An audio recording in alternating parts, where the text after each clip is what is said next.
ये है झारखंड के पढ़े लिखे जाहिल मूर्ख विधायक जयराम महतो। मतलब इस बंदे को पहले भी बोलने का तमीज नहीं था और आज भी इस बंदे को बोलने का तमीज नहीं है। महिलाओं से किस तरह से बात करना चाहिए या फिर पत्रकारों के सामने किस तरह बात करना चाहिए, आपके सामने अगर कैमरा है तो कैमरे के सामने किस तरह बात करना चाहिए, कितना इस बंदे को देखने से ही पता चल रहा है कि कितना इसमें अहम आ चुका है, कितना घमंड आ चुका है, कितना ये बंदा मूर्ख जैसा बात कर रहा है। महिलाओं से बात करने की तमीज नहीं है। पहले भी जब ये बंदा विधायक नहीं था, लोगों का सवाल उठा करके जब विधायकों से या फिर बड़े बड़े अधिकारियों से बात करता था, तब भी इस बंदे का बोलने का तमीज नहीं था। तब इसको लगता था कि मैं ही शेर हूँ। तब जिस तरह से ये लोग बड़े बड़े अधिकारियों से बात करता था, जिस टोन में ये बात करता था, अब उसी टोन में जब लोगों ने इस पर बात करने चालू किया है, तब इस बंदे को अब लग रहा है पिछवाड़े में आग। मतलब जो पहले ये बंदा कर चुका था, अब इस बंदे को मतलब जब वही घूम करके आ रहा है, तब इसको मतलब बुरा लग रहा है। क्यों? क्योंकि जाहिर सी बात है, सत्ता पाने के बाद बड़े बड़े लोगों की दलाली करना, घूस खाना, उसके बाद सबका यही काम है भाई। मैं ये नहीं कर रहा हूँ कि कोई आम या गरीब आदमी को अगर हीरो बना करके आप वहां पर बैठा दोगे उस कुर्सी पे, तो वो बंदा भी एक ना एक दिन वही होगा। इस ये सीट में ही गद्दारी है, लोगों पर कोई गद्दारी नहीं है। लोगों का दिल साफ होता है, लेकिन जब ये सीट पर जो लोग बैठते हैं, उसके बाद इनका नियत और इनका जो घमंड, जो इनका जो कह सकते हैं कि असलियत है, वो कहीं ना कहीं सामने आता है। और इस बंदे में शुरू से ही ईगो कूट कूट के भरा था, शुरू से ही घमंड कूट कूट के भरा था। और अब यही देखने को मिल रहा है कि लोग कितना भी पढ़ लिख ले, कितना भी ओहदे पर पढ़ लिख करके बैठ जाए, मूर्ख आदमी मूर्ख ही रहता है और ये वही मूर्ख है। मामला क्या है, मैं शुरू से बताता हूँ। पुष्पा नाम की लड़की बोकारो की रहने वाली थी, जो कि 24 जुलाई 2025 को उसका मर्डर हो गया था। उसकी मां लगातार पुलिस कर्मियों की चक्कर काट रहे थे, थाने की चक्कर काट रहे थे, लेकिन ना ही पुलिस वाले कोई उस पर ध्यान दिए, ना ही कोई सीरियस ध्यान दिया उन लोगों ने। और पुलिस वाले क्या करते हैं, पुलिस वाले जो आरोपी होते हैं उनके साथ मिल के उनके साथ ही पार्टी करते हैं, थाने में बुला करके पार्टी, दारू बियर मुर्गा मीट सब कुछ करते हैं, सब कुछ। और वो लोग आराम से कुर्सी में डाल करके उस आरोपी को बिठा करके पुलिस वाले आराम से बातचीत करते हैं। लेकिन जो पीड़िता के लोग होते हैं, उन लोगों को थाने में एंट्री तक नहीं होती है, उन लोगों को थाने में घुसने तक नहीं दिया जाता है, उन लोगों से बात भी पुलिस नहीं करती है। और जो आरोपी होते हैं उनके साथ ये लोग पार्टी करते हैं। मामला पूरी तरह से मैं समझाता हूँ। जो पुष्पा कुमारी थे, किसी अपने प्रेमी से प्यार करता था, उसको उस प्रेमी से शादी करने की चाहत थी। वो लड़की बोलती है, पुष्पा बोलती है कि मुझसे आपसे शादी करनी है। अब वो बंदा इस चीज में इतना चिढ़ जाता है कि वो एक दिन कॉलेज के बहाने उस लड़की को बुलाता है बोकारो में, और वहीं पर बोकारो के एक जंगल में जा करके इस लड़की के साथ चाकू से मार मार करके उनकी हत्या कर देती है। अब वो बंदा क्या करता है कि उस जंगल में ही उसकी लाश को फेंक देते हैं और वहीं पर दफना करके ये भाग जाता है। उसके बाद ये आरोपी आकर के पुलिस थाने में सब कुछ बताता है, उनको पैसा तैसा फेंक करके अब सब कुछ थाने में रख देता है। लेकिन वो घूसखोरी लोग क्या करते हैं, इस बंदे को कुर्सी में बैठा करके पार्टी साटी करते हैं, पैसे खा रहे हैं, लेकिन जो पीड़िता होते हैं उनको एंट्री तक नहीं दी जाती है। अब यहाँ पर क्या होता है, जब ये मामला 9 महीने का होने वाला है और जब कोर्ट से रिपोर्ट आया है कि जो 18 पुलिसकर्मी थे, इन लोगों को सस्पेंड किया जाए, क्योंकि ये अपना काम ईमानदारी और सही तरीके से नहीं करते हैं, जिसकी वजह से 18 पुलिसकर्मियों को सस्पेंड कर दिया जाता है। ये मामला फिर से तूल पकड़ती है। अब क्या होता है कि जितने भी क्राइम हुआ था सबके सब यहाँ पर रिपोर्ट आती है।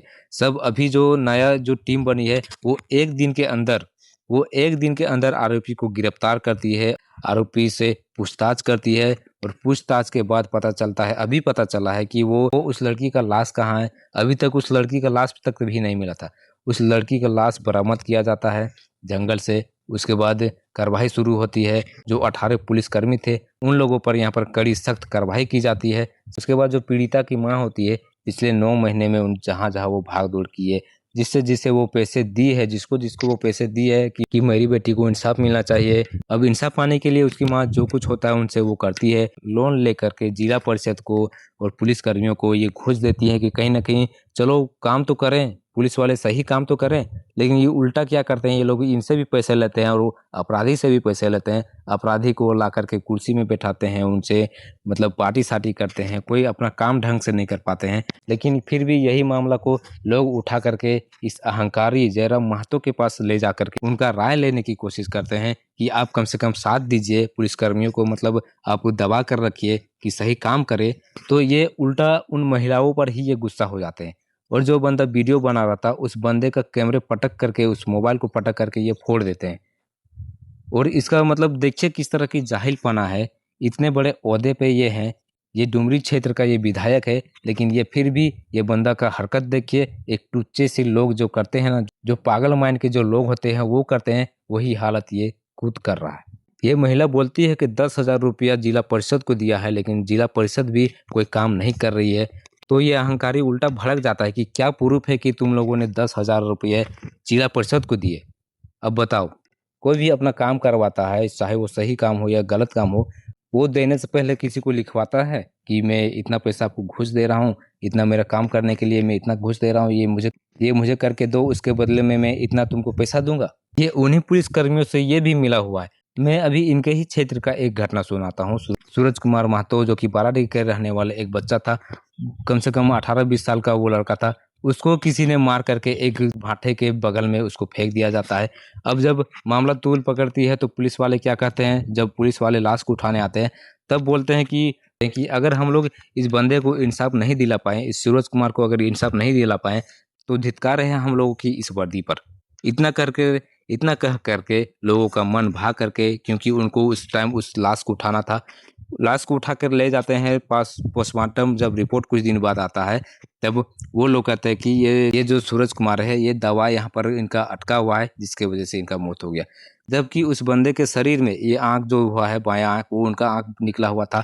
इस पूरा शरीर में जिसे एसिड फेंका हुआ है, उस तरह का हालत हो चुका था पूरा। मतलब सबको, कोई भी अगर अगर आम बंदा भी उस लड़के का कोई लाश भी देखेगा तो सीधा बोल देगा कि भाई ये मर्डर है। और जिस जगह उस सूरज का लाश पड़ा हुआ था, वहाँ आप जगह जाकर देखिएगा, पूरा गजार है। उसके बाद साइड में एक भाटा है, जिससे वहाँ पर घुस नहीं सकते हैं।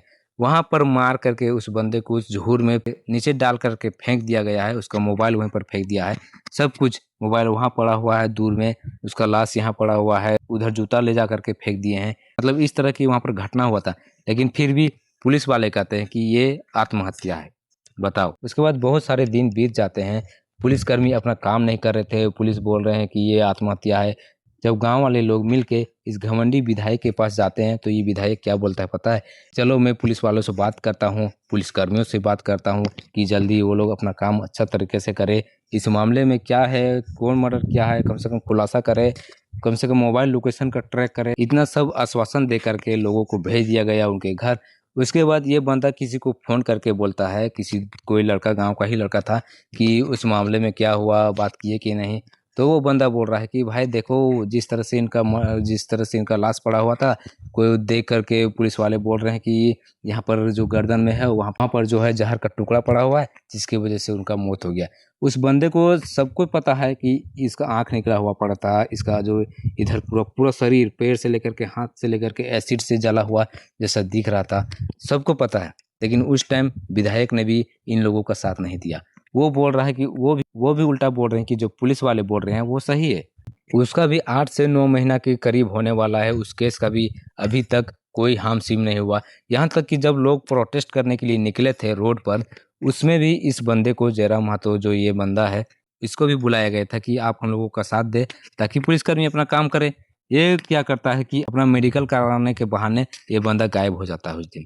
उस दिन आता ही नहीं है, अपने अमचे चमचे को भेज देते हैं कि जाओ देखो वहाँ पर। और उनका अमचा चमचा क्या करते हैं, पुलिस वाले के साथ ये लोग मिलकर के सिर्फ उल्टा, मतलब ऊपरी तरह से लोगों की तरफ से बोल रहे थे, लेकिन लोगों को थाने में एंट्री नहीं होती है, लेकिन इन लोगों का एंट्री हो जाता है। ये लोग पता नहीं अंदर जा कर के क्या बात करते हैं, क्या बातचीत होता है।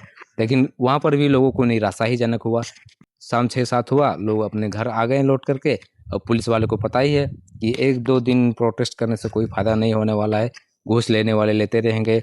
उसके बाद जो मर्डर हो गए हैं, जो क्राइम करने वाले हो गए हैं, वो तो करते ही हैं, लेकिन उनका साथ देने वाले ये लोग महान पुलिस वाले और जो ये लोग घमंडी जैसे यहाँ पर नेता होते हैं, कहीं ना कहीं इनका रोल बहुत बड़ा होता जा रहा है कि इन अपराधियों का साहस बढ़ता जा रहा है।